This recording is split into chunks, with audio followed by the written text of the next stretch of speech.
할렐루야, 반갑습니다. 대림절 넷째 주일에 하나님께 나와 예배드리는 우리 성도님들 주님의 이름으로 환영하고 축복합니다. 다 함께 묵도하심으로 대림절 넷째 주일 예배를 하나님께 드리겠습니다.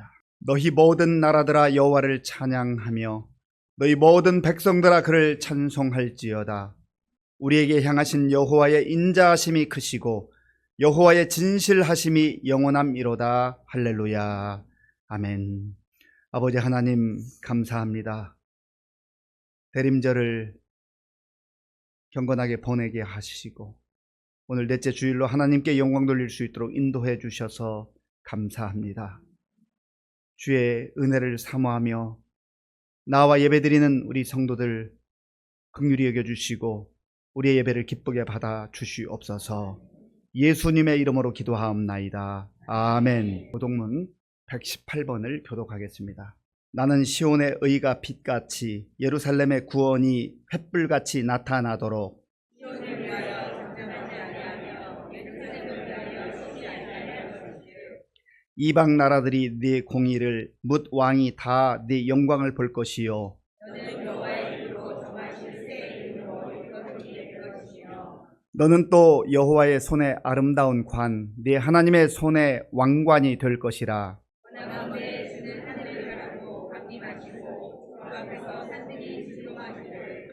불이 섭을 사르며 불이 물을 끓임 같게 하사 주의 원수들이 주의 이름을 알게 하시며 이방 나라들로 주 앞에서 떨게 하옵소서. 주께서 강림하사 우리가 생각하지 못한 두려운 일을 행하시며 그때에 산전이 주 앞에 진동하였사오니 주 외에는 자기를 앙망하는 자를 위하여 이런 일을 행한 신을 옛부터 본 자도 없고 귀로 들은 자도 없고 눈으로 본 자도 없었나이다. 아멘.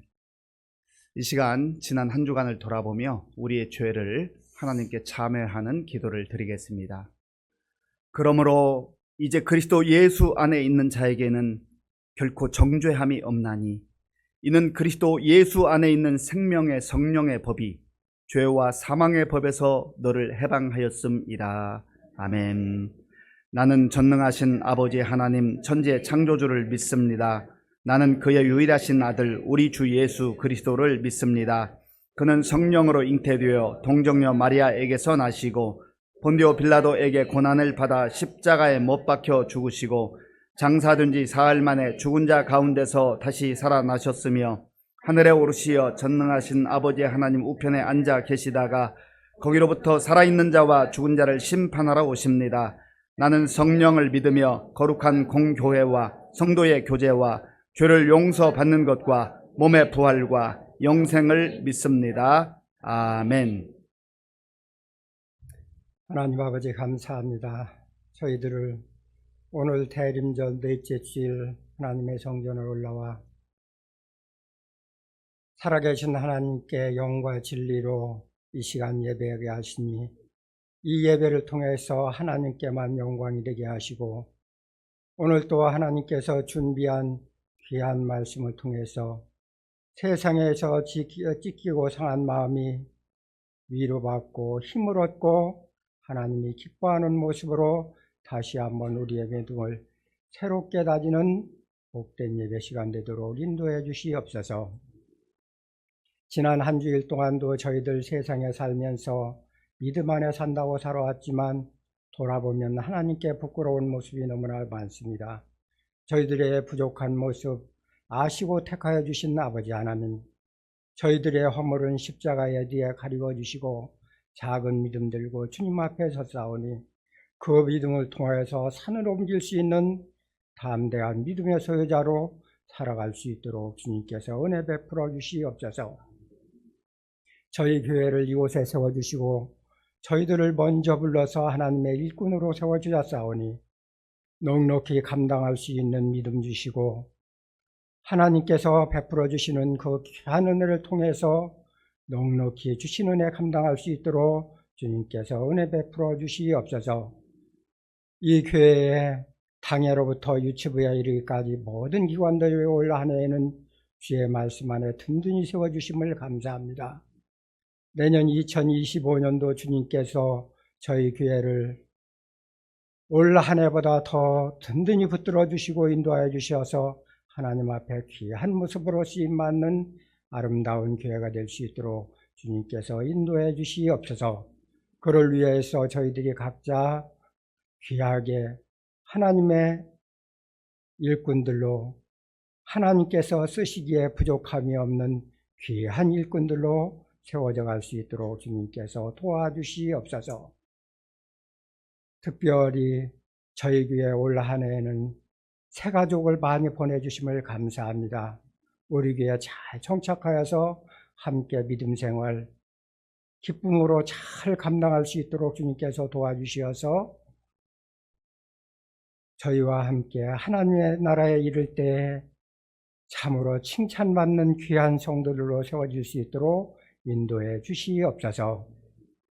오늘 또 저희 성도님들 여러 가지 모습으로 주님 앞에 나와서 간구할 때에 하나님의 귀한 때에 귀한 모습으로 좋은 것으로 응답하여 주시어서 참 하나님이 우리와 살아 역사하심을 체험하며 살아갈 수 있는 귀한 성도님들 되도록 주님께서 은혜 베풀어 주시옵소서. 가정가정마다 그리스도의 나심의 기쁨이 충만하게 하시고 늘 그 기쁨을 이웃과 나누며 살아갈 수 있는 우리들의 가정 될 수 있도록 주님께서 도와주시옵소서. 이 나라 이 민족을 주님께서 붙들어 주시고 참으로 어렵고 힘든 가운데서 여기까지 은혜 베풀어 주신 아버지 하나님, 다시 한번 주님 은혜 베풀어 주시옵소서. 다시 한번 불쌍히 여기사 이 민족을 통해서 하나님께서 어떻게 일하시는지 많은 민족들이 알게 하옵소서. 그를 위해서 위정자들에게 하나님께서 내리시는 하늘의 지혜를 통해 이 어려움을 넉넉히 이겨갈 수 있도록 주님께서 은혜 베풀어 주시옵소서. 우리 대한민국 교회도 주님께서 붙들어 주시어서 이 어려울 때에 기도하게 하시고 나라를 위해서 우리가 해야 될 바를 잘 헤아려 그 일을 잘 넉넉히 감당할 수 있는 귀한 교회들로 세워주시옵소서. 오늘 또 귀한 말씀 가운데 단위에 세우신 하나님의 사자를 통해서 그 말씀을 통해 우리의 영이 새롭게 살아나는 귀한 말씀 되도록 주님께서 능력의 장중에 붙들어 인도하여 주시옵소서. 오늘 또 예배를 위해서 수고하는 모든 손길들 가운데 주님께서 함께 해주시고 하늘의 귀한 복으로 충만하게 하옵소서. 오늘 또 부족한 종 입술이 둔하고 생각이 비치지 못하여 기도하지 못했지만 저희들에게 필요한 것으로 이 시간 다 은혜 베풀어 주시어서 돌아갈 때에는 하나님께서 주시는 하늘의 새 소망과 기쁨을 안고 돌아가는 귀한 예배 시간 되도록 주님께서 인도해 주시옵소서.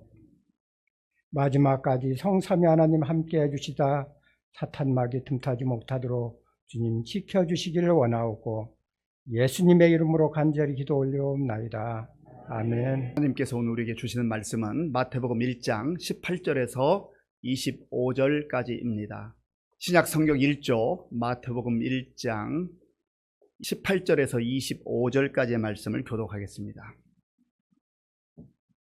예수 그리스도의 나심은 이러하니라. 그의 어머니 마리아가 요셉과 약혼하고 동거하기 전에 성령으로 잉태된 것이 나타났더니 그의 남편 요셉은 의로운 사람이라 그를 드러내지 아니하고 가만히 끊고자 하여 이 일을 생각할 때에 주의 사자가 현몽하여 이르되 다윗의 자손 요셉아 네 아내 마리아 데려오기를 무서워하지 말라. 그에게 잉태된 자는 성령으로 된 것이라. 아들을 낳으리니 이름을 예수라 하라. 이는 그가 자기 백성을 그들의 죄에서 구원할 자이심이라 하니라. 이 모든 일이 된 것은 주께서 선지자로 하신 말씀을 이루려 하심이니 이르시되 보라 처녀가 잉태하여 아들을 낳을 것이요 그의 이름은 임마누엘이라 하리라 하셨으니 이를 번역한즉 하나님이 우리와 함께 계시다 함이라. 요셉이 잠에서 깨어 일어나 주의 사자의 분부대로 행하여 그의 아내를 데려왔으나 아들을 낳기까지 동침하지 아니하더니 낳음의 이름을 예수라 하니라. 아멘. 독일 속담에 좋은 이름을 가진 사람은 인생의 절반을 성공한 것과 같다라는 속담이 있습니다. 이름이 중요하단 말입니다. 내가 어떤 이름을 가지고 있는가. 부모님이 우리에게 이름을 주잖아요. 이름을 지어 주잖아요. 그때 잘 살라고, 행복하라고, 정말 값진 인생을 살라고 이름을 지어 줍니다. 뭐 우리나라 사람만 그런 게 아니라 독일 사람도 그렇겠죠. 로마 속담에도 이름과 관련해서 이런 이야기가 있습니다. 노멘 에스트 노멘. 이 말은 그 사람의 이름이 그 사람의 운명을 결정한다. 이건 뭐 성경적 시각은 아닙니다만은 어쨌든 이름이 중요하다라고 하는 것을 그렇게 표현을 하고 있어요. 노멘 에스트 오멘. 또 우리가 그 이름의 중요성에 대해서 이야기할 때 이런 얘기 하잖아요. 인사유명, 호사유피. 사람은 죽으면 뭘 남겨요? 이름을 남기고, 호랑이는 죽으면 가죽을 남긴다. 여기서 이름이 남는다. 인사, 유명. 사람이 죽었지만 이름이 남는다는 거죠. 그러면 그 이름이 무엇을 말할까요? 그 사람이 살았던 생애, 그 사람의 인격, 그 사람의 성품, 그 사람의 전체 삶을 일컬어서 이름이라고 합니다. 우리가 지금 이 시간에도 여기에 한 자리에 있지 않지만 누군가의 이름이 떠오른다면 그 사람의 얼굴도 떠오르겠지만 그러나 그 사람이 어떤 사람인가, 어떤 삶을 살았는가, 어떤 삶을 살아가고 있는가, 이런 게 다 거기에 포함되어 있는 것 아니겠습니까? 인사유명 호사유피, 이 출처에 대해서 한번 찾아봤는데요. 중국 당나라 이후에 그 양나라라고 하는 나라가 있었습니다. 이 나라에 왕언장이라고 하는 아주 대단한 장군이 있었어요. 이 사람이 얼마나 용맹스럽고 또 뛰어난 그런 실력자였는지 모든 그 양나라 사람들이 존경을 했습니다. 그러니까 왕도 신임을 했겠죠. 그런데 아무리 위대한 장수라 해도 나가서 항상 이길 수만 있는 건 아니잖아요. 한 번은 전쟁터에 나갔는데 그만 이 사람이 패배하고 말았습니다. 그러니까 왕이 화가 나가지고 그 패배한 장수를 저기 그 직을 파하고 어디 뭐 시골에 귀양살이 하듯이 보내버렸습니다. 그런데 진이라고 하는 나라가 쳐들어왔어요. 진나라. 그러니까 또 나라가 위기에 처했잖아요. 그러니까 내칠 때는 언제고 또 그 왕언장을 불렀습니다. 다시 사령관으로 명하니 가서 나라를 구하시오. 그래서 왕의 명령을 받고 이 왕언장이 나가서 싸우는데 안타깝게도 나라를 구하지 못하고 전쟁에서도 패했을 뿐만 아니라 그만 진나라의 포로로 잡히고 말았습니다. 이 왕언장을 포로로 사로잡은 그 진나라의 왕이 그 왕언장에게 이렇게 말했습니다. 내가 당신의 그 명성에 대해서는 익히 듣고 알고 있다고. 그러니까 이제 나에게 충성을 맹세하면 살려주겠노라고. 그리고 살려주는 것을 넘어서서 아주 귀한 직책도 주겠다고 했습니다. 그때에 이 왕언장이 이렇게 얘기했다는 거죠. 내가 아침에는 양나라를 섬기는 신하가 되고 저녁에는 진나라를 섬기는 신하가 된다면 내 이름에 먹칠을 하는 것 아니겠습니까? 나는 차라리 그 생명을 얻느니 양나라의 충신으로 남겠습니다. 그리고 죽었다는 거죠. 그런데 이 왕언장이 평상시에 아마 오래전부터 내려오던 그 격언과 같은 인사유명 호사유피 이거를 자주 말했다는 거죠. 내 이름에 먹칠하지 않겠다는 거. 죽어도 내 이름에 부끄러운 그 오명을 남기고 싶지 않다라고 하는 그러한 이야기입니다. 그만큼 이름이 중요하다라고 하는 거예요. 오늘 우리가 함께 읽은 이 성경에 보면 마태복음 1장에 예수님께서 이 땅에 탄생하시던 때의 이야기가 나옵니다. 그리고 예수라고 하는 그 이름이 등장을 하죠. 자, 오늘 본문 18절 말씀을 함께 읽겠습니다. 예수 그리스도의 나심은 이러하니라. 그의 어머니 마리아가 요셉과 약혼하고 동거하기 전에 성령으로 잉태된 것이 나타났더니 아멘. 예수 그리스도께서 이 땅에 하나님의 때가 되었을 때 탄생하게 되었습니다. 그런데 성경은 우리가 이해할 수 없는 말, 받아들이기 어려운 말씀을 하고 있습니다. 18절을 제가 한번 더 읽어보겠습니다. 예수 그리스도의 나심은 이러하니라 그의 어머니 마리아가 요셉과 약혼하고 동거하기 전에 성령으로 잉태된 것이 나타났더니 아멘. 예수님의 육신의 어머니는 마리아입니다. 그리고 아버지는 요셉인데 이 마리아와 요셉이 약혼한 상태였다고 했습니다. 유대인의 관습에 의하면 대략 1년 정도의 약혼 기간을 가지고 그 다음에 결혼 예식을 한 다음에 함께 정식 부부로서 살게 됐다라고 하는 것이죠. 그런데 약혼한 상태예요. 함께 사는 게 아니에요. 동거하기 전에 성령으로 잉태된 것이 나타났다고 했습니다. 참 희한한 일이 벌어진 것이죠. 상상할 수 없는 일이 벌어진 것입니다. 누가복음에 보면 천사 가브리엘이 와서 이 마리아에게 알려줍니다. 이제 머지않아 너에게 생명이 주어질 것이다. 너가 잉태할 것이다. 아니 내가 처녀의 몸인데요. 나는 남자를 알지 못하는데요. 지금 약혼만 했지 내가 함께 사는 것도 아닌데요. 그러니까 마리아 입장에서 보면 이것은 날벼락 중에 날벼락이죠. 그렇지 않겠습니까? 아니 결혼을 해가지고 자연스러운 과정을 통해서 생명이 주어진다고 하면 이건 축복이잖아요. 그런데 함께 살지도 않는데 처녀가 임신하게 됐다. 이것은 마리아 입장에서는 축복이 아니라 저주에 가까운 것입니다. 그렇잖아요. 그런데 누가복음 1장에 보면 마리아가 주의 여종이 오니 주의 말씀대로 내게 이루어지기를 바랍니다. 믿음으로 이걸 받아들여요. 믿음으로. 자기 상황과 자기 생각과 자기 처지와 형편을 뛰어넘는 하나님께서 천사를 보내서 이 놀라운 소식을 전해준 것을 믿음으로 받아들인단 말이죠. 날벼락 같은 이 소식이지만 믿음을 가지고 받아들여요. 하나님께서 말씀하셨던 분명 확신이 있었기 때문이죠. 그리고 여기 말씀해 보면 그냥 잉태한 게 아니라 성령으로 잉태했다 했습니다. 성령으로. 성령은 하나님의 영입니다. 예수님의 영이에요.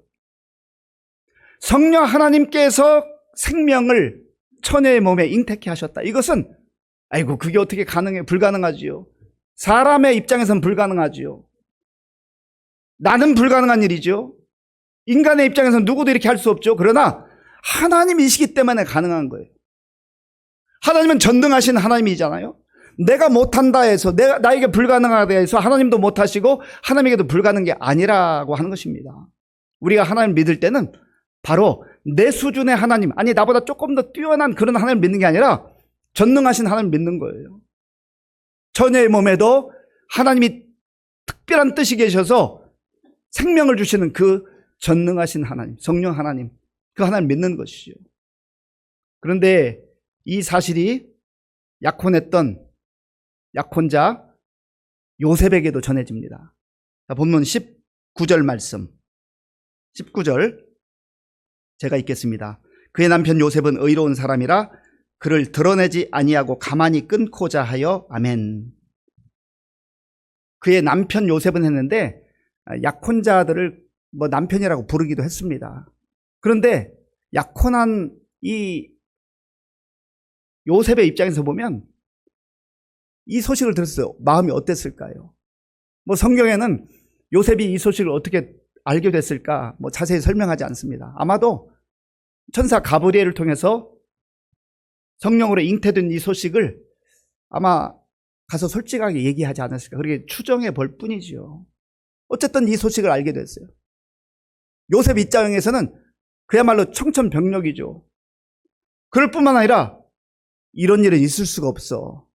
혹시 마리아가 다른 남자를 만났나? 의심할 수 있지 않겠습니까?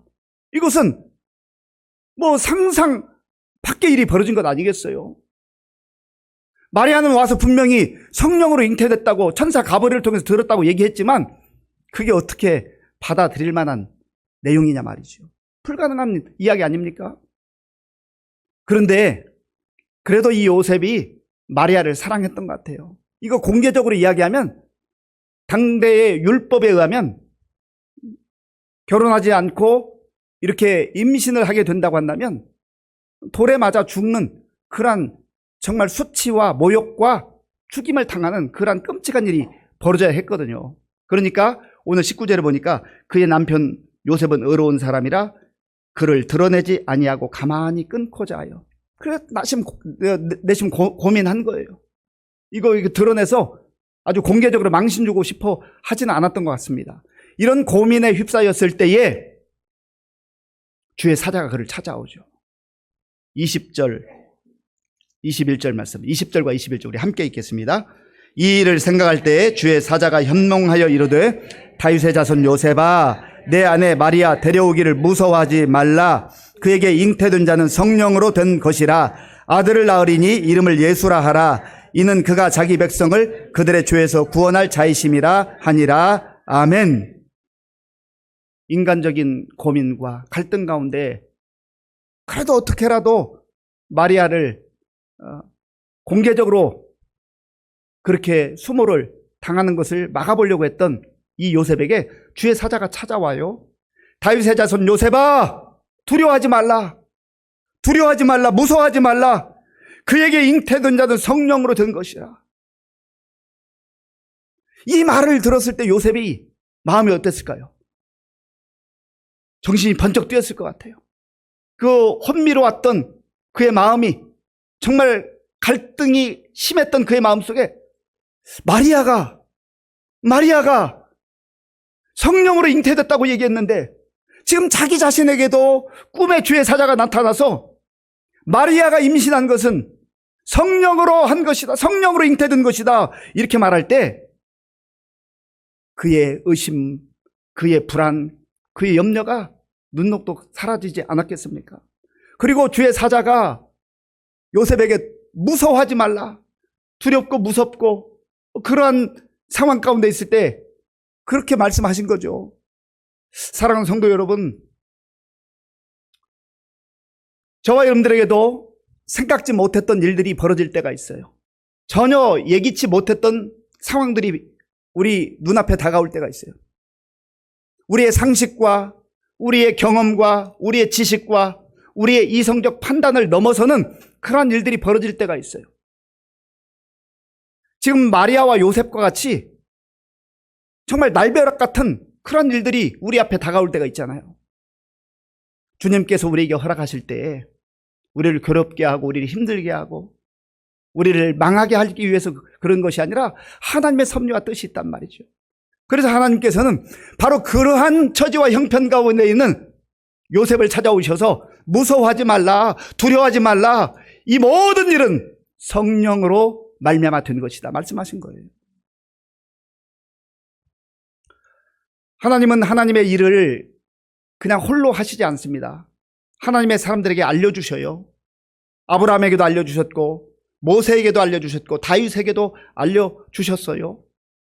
그래서 하나님께서는 선지자 아모스를 통해서 이렇게 말씀하십니다. 아모스 3장 7절 말씀입니다. 함께 읽겠습니다. 주 여호와께서는 자기의 비밀을 그 종 선지자들에게 보이지 아니하시고는 결코 행하심이 없으시리라. 아멘. 하나님께서 행하시는 하나님의 비밀이 있단 말이에요. 하나님의 놀라운 역사가 있어요. 하나님의 섭리가 있어요. 우리가 다 받아들이기 어려울 때가 있고 이해하기 어려울 때가 있습니다. 그러나 하나님의 뜻이 있단 말이죠.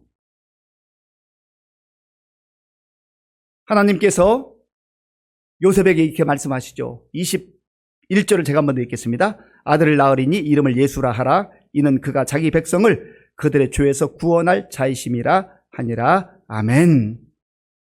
아들을 낳으리니 그 이름을 예수라 하라. 이 이름을 요셉에게 알려주셨어요.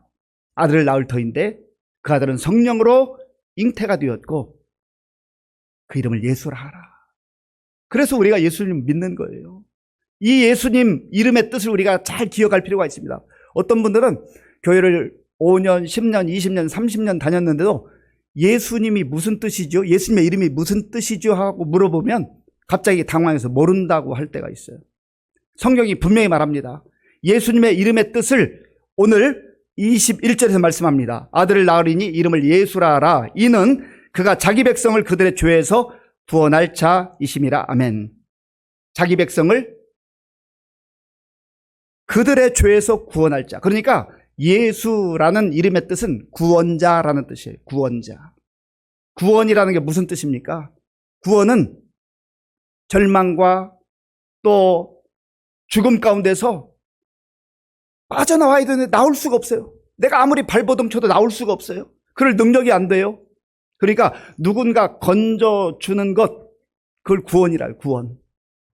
우리 모든 인간은 구원받아야 될 사람들입니다. 왜냐하면 성경이 말씀하시기를 모든 사람이 죄를 범하였으며 하나님의 영광에 이르지 못하더니, 그리고 죄의 삭은 사망이라고 했어요. 사람이 해결할 수 없는 문제가 참 많습니다. 어떤 경우에는 아무리 건강관리 잘해도 건강에 문제가 생길 때가 있어요. 어떤 경우는 내 나름대로 노력한다고 노력하는데 자녀들이 내 마음대로 안 될 때가 있어요. 또 어떤 경우는 성실하게 열심히 산다고 살지만 이 물질 문제 내 마음대로 안 되는 게 있어요. 그런데 그런 것도 마음대로 안 되지만 우리 인간이 할 수 없는 게 바로 죽음의 문제예요. 죽음의 문제를 스스로 해결할 자가 한 사람도 없습니다. 세상의 어느 권력자가, 세상의 어느 재력가가 그 권력이나 돈 가지고 죽음의 문제를 해결할 수 있어요? 아주 공부를 많이 하고 지식이 뛰어난 사람이 그 지식 가지고 자기 죽음의 문제를 해결할 수 있어요? 해결할 수 없습니다. 성경은 바로 그런 모든 인간의 가장 근본적인 문제가 죄로부터 왔다 말씀하세요. 죄는 하나님을 부인하고 하나님을 떠나는 것입니다. 하나님 없이 사는 거예요. 그래서 이 땅에 있는 모든 사람들은 죄인이고 하나님 사랑과 은혜 가운데 구원받아야 할 대상이라는 것이죠. 하나님께서 세상을 사랑하셔서 저와 여러분들을 사랑하셔서 구원자 예수님을 보내주신 거예요. 그리고 그 예수님을 통해서 우리가 구원의 은혜를 입게 된 것이지요. 그런데 예수님께서 이제 마리아의 그 몸을 통해서 2000년 전에 이 땅에 오셨지만, 그러나 그 예수님의 그 탄생에 대해서 선지자를 통해서 이미 700여 년 전에 하나님께서 말씀해 주셨어요. 이사야 선지자를 통해서 말씀해 주셨는데 그 내용이 22절과 23절에 있습니다. 22절, 23절 우리 함께 읽겠습니다. 이 모든 일이 된 것은 주께서 선지자로 하신 말씀을 이루려 하심이니 이르시되 보라 처녀가 잉태하여 아들을 낳을 것이요 그의 이름은 임마누엘이라 하리라 하셨으니 이를 번역한즉 하나님이 우리와 함께 계시다 함이라. 아멘.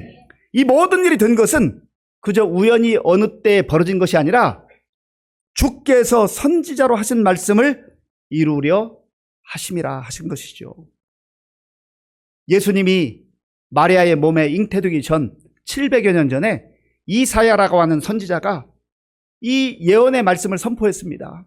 이사야 7장 14절 말씀 함께 읽겠습니다. 그러므로 주께서 친히 징조를 너희에게 주실 것이라. 보라 처녀가 잉태하여 아들을 낳을 것이요 그의 이름을 임마누엘이라 하리라. 아멘. 예수님의 이름, 그 이름의 뜻은 구원자, 죄에서 구원할 자라고 하는 이름을 하나님께 주셨다고 했습니다. 그런데 또 다른 이름을 주셨어요. 그의 이름을 뭐라고 한다고요? 임마누엘이라 하리라. 임마누엘이라고 하는 뜻은 하나님이 우리와 함께 계시다, 그런 뜻이에요. 좀 더 구체적으로 말하면 하나님께서 나와 함께 계시다, 그 말이에요. 우리가 예수님을 믿고 살 때에 우리 주님은 우리를 떠나는 법이 없어요. 늘 임마누엘로 우리와 함께 하시는 분입니다. 우리가 살다가 언제 가장 힘들고 어려워요? 사람들이 내 주변에 없고 나 홀로 남은 것 같을 때, 아무도 나를 알아주지 않고 나 홀로 남은 것 같을 때 외롭고 쓸쓸하고 정말 살고 싶지 않고 그럴 때가 있잖아요. 사람들은 우리 곁을 늘 지켜주지 못합니다. 아무리 우리를 사랑해도 육신을 가지고 있는 사람이 우리 곁에 24시간 붙어 있을 수가 없어요. 평생 같이 할 수가 없습니다. 일정 기간 동안 함께 하는 것이죠. 그런데 이 땅에 성령으로 잉태되어서 오신 우리의 구원자 예수님, 그 예수님은 임마누엘로 저와 여러분들 떠나지 아니하시고 항상 함께 하신 줄로 믿습니다. 그래서 우리가 그 주님을 바라보고 예수님과 동행하게 될 때에 아무리 상황이 힘들고 어려워도 낙심하고 절망하고 주저앉지 않고 주님이 나와 함께 하시지, 그 능력의 주님이 나와 함께 하시지, 구원의 주님이 나와 함께 하시지, 그 믿음으로 우리가 다시금 힘을 얻고 살아가는 것입니다. 임마누엘 예수 그리스도, 구원자 예수 그리스도, 그 주님이 바로 저와 여러분들을 위해서 이 땅에 오신 것, 이게 바로 성탄의 의미입니다. 오늘 이 시대를 바라보면 안타까운 일이 참 많습니다. 성탄절 전 한 달 전 혹은 두 달 전부터 예수 믿는 사람들보다 더 성탄을 철저하게 준비하는 사람들이 있어요. 대형마트, 백화점, 가게 이런 데서 아주 교회보다 훨씬 더 화려하게 장식을 하고 고객 맞을 준비를 합니다. 예수님 탄생한 걸 기뻐하고 축하하는 게 아니라 고객 맞을 준비를 하는 거예요. 그런데 교회들은, 그리스도인들은 정말 그들의 정성과 열심보다, 물론 그 목적과 동기는 다르지만 우리 주님을 맞이할 준비를 하고 있냐 말이죠. 우리가 대림절을 그렇게 보내는 거예요. 그 예수님을 간절히 사모하고 기다리는 그 주의 백성들 가운데 성탄의 큰 기쁨과 감격이 넘치게 되는 것이죠.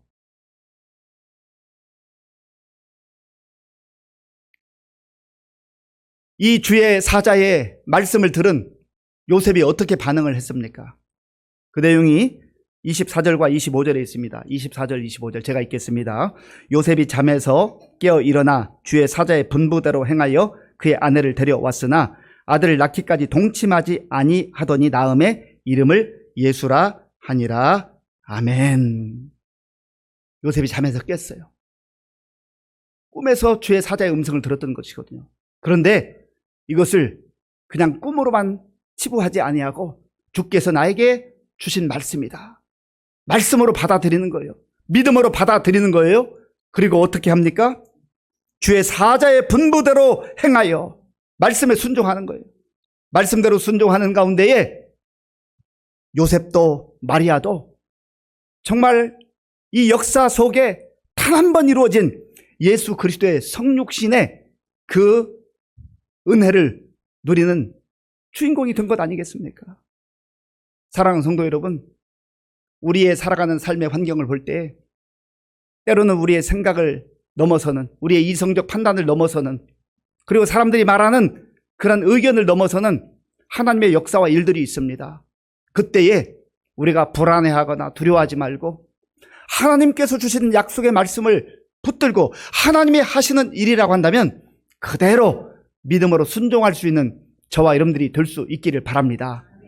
그래서 순종했기 때문에 예수 그리스도의 그 빛나는 이름과 그 영광의 이름을 이 마리아와 요셉도 누릴 수 있었던 것 아니겠습니까? 우리 각자에게는 이름이 있지만 또 우리에게는 하나님의 자녀라고 하는, 그리스도인이라고 하는 또 다른 이름이 있습니다. 우리가 그리스도인으로 살아가는 것이 얼마나 중요한지 몰라요. 아무리 좋은 이름을 가졌다 해도, 예수님이 구원자라고 하는 이름을 가졌다 해도 구원자로서의 삶을 사시지 못했다고 한다면, 구원의 그 사명을 이루지 못했다고 한다면 그것은 한낱 이름에 불과했을 것입니다. 그러나 구원자 예수 그리스도, 그분은 하나님이 주신 그 구원의 사명을 이루시기 위해서 십자가에 달리셨잖아요. 그리고 그 이름에 걸맞는 영광의 삶을 사셨지 않습니까? 그래서 그 이름이 존귀한 이름이 되는 것입니다. 우리가 예수님을 따라가고 예수를 믿는 그리스도인들이라면 우리도 그리스도인다운 그 이름에 걸맞는 삶을 살아야 되지 않겠습니까? 하나님께서는 그 믿음으로 살아가는 사람들에게, 예수 그리스도를 믿고 살아가는 사람들에게 놀라운 약속의 말씀을 주십니다. 요한계시록 3장 5절의 말씀입니다. 우리 함께 읽겠습니다.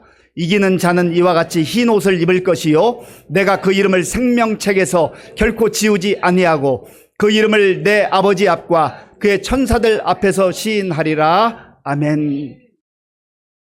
사람들은 자기 이름을 여기저기 새기려고 해요. 그래서 뭐 산에 가서 돌에도 이름 새기고 또 어디 해외 가가지고 자기 이름 막 새겨놓는데요. 그거 새겨놓는다고 누가 알아주나요? 우리의 이름이 새겨질 곳은 그런 데가 아니에요. 하나님 아버지께서 우리의 이름을 그 생명책에 새겨놓을 때 우리의 이름은 가장 영광스러운 이름이 되는 줄로 믿습니다. 예수 그리스도 안에서 우리가 믿음으로 살아갈 때 우리 아버지 하나님께서는 저와 여러분들의 이름을 그 생명책에 기록해 놓으시고 지워지지 않는 이름으로, 영원한 이름으로 그렇게 삼아주시겠다고 약속해 주셨습니다. 예수의 이름으로라고 하는 찬양이 있습니다. 예수의 이름으로 나는 일어서리라. 주가 주신 능력으로 나는 일어서리라. 원수가 날 향해 와도 쓰러지지 않으리. 주가 주신 능력으로 일어서리. 저와 여러분들의 삶이 참으로 암울하고 참으로 앞이 보이지 않고 캄캄한 것 같은 그러한 상황에 처해 있을 수 있습니다. 그러나 이 땅에 빛으로 오신 예수님, 구원자로 오신 예수님, 나를 떠나지 아니하시고 함께 하시겠다고 약속하신 임마누엘의 주님이 저와 여러분들과 함께 하신 줄로 믿습니다. 그 이름 예수의 이름을 붙들고 우리는 다시 일어날 수 있습니다. 어떤 상황에서도 주저앉지 않고 일어날 수 있습니다. 우리 예수 그리스도, 그 예수 그리스도를 붙들고 일어나서 담대하게 주님이 주신 은혜를 기뻐하며 누리며 전하며 살아갈 수 있는 저와 여러분들이 될 수 있기를 바랍니다. 아버지 하나님 감사합니다. 대림절 이 복된 기간을 보내면서 예수님께서 나를 위해서 이 땅에 오신 그 성탄의 그 감격과 그 설레임 속에 우리가 주님의 말씀을 들었습니다. 죄에서 나를 구원하시기 위해서 오신 구원자 예수 그리스도를 마음 중심에 모시고 나를 영원토록 떠나지 아니하시고 임마누엘로 함께 하시는 그 주님과 동행하는 복된 삶을 살아가는 우리 모두가 되게 하여 주시옵소서. 예수님의 이름으로 기도하옵나이다. 아멘. 아버지 하나님 감사합니다. 우리를 죄에서 사망에서 구원해 주시기 위해서 구원자 예수님을 이 땅에 보내주신 성탄의 계절에 우리가 주의 약속의 말씀 붙들고 사모하며 기다릴 수 있도록 도와주셔서 감사합니다. 약속의 말씀 붙들고 상황을 뛰어넘는 믿음으로 살아가는 우리 모두가 되게 하여 주옵소서. 우리에게 베풀어 주신 은혜 가운데 구별하여 주일헌금 11조 감사 헌금과 각종 목적 헌금을 믿음으로 드려오니 기쁘게 받아주시고 이 물질이 쓰이는 곳마다 예수님의 생명의 복음이 전파되게 하여 주시옵소서. 우리 성도들 가운데에 연로함으로 인해서 힘겨워하는 분들 긍휼을 베풀어 주시고 힘을 더하여 주시옵소서. 질병으로 인하여서 눈물로 기도하며 치료 중에 있는 우리 성도님들을 하나님께서 어루만져 주시고 절망하지 않고 소망 가운데 믿음으로 승리케 하여 주시옵소서. 학업과 취업과 또 자녀 양육과 결혼을 위해서 또 경제적 어려움을 위해서 여러 가지 생활의 필요를 따라 하나님 앞에 믿음으로 간구하며 열심히 살아갈 때 하나님의 때 좋은 것을 응답해 주실 줄로 믿습니다. 군 복무 중인 우리 청년들을 기억하시고 또 군인 가족들도 하나님께서 보호하여 주시옵소서. 수능시험을 치르고 대학 입시 준비하고 있는 우리 학생들 그 길을 하나님께서 열어주시고 지금 나라가 참 어지럽고 복잡한 가운데 있사온데 교회들과 성도들이 깨어 기도하게 하시고 하나님의 은혜 가운데 우리나라가 속히 질서를 찾게 하시고 또 하나님의 귀한 나라로 쓰임받을 수 있도록 역사하여 주시옵소서. 지금도 세계 곳곳에 나가 복음 증거하는 선교사님들 능력의 장중에 붙잡아 주실 줄로 믿사옵고 예수님의 이름으로 축복하며 기도하옵나이다. 아멘. 지금은 우리 주 예수 그리스도의 은혜와 우리 아버지 하나님의 크신 사랑과 성령님의 교통하심과 역사하심과 인도하심이 세상을 사랑하시고 우리를 사랑하셔서 죄 가운데서 구원하시기 위해서 이 땅에 오신 예수 그리스도를 환영하며 예수 그리스도를 신뢰하며 예수 그리스도를 믿으며 임마누엘 주님과 함께 담대하게 살아가기로 결단하는 모든 성도들 머리 위에와 저들의 가정과 자녀들과 일터 위에와 몸된 교회 위에와 우리나라와 민족 가운데 이제로부터 영원토록 함께 하옵시기를 간절히 축원하옵나이다. 아멘.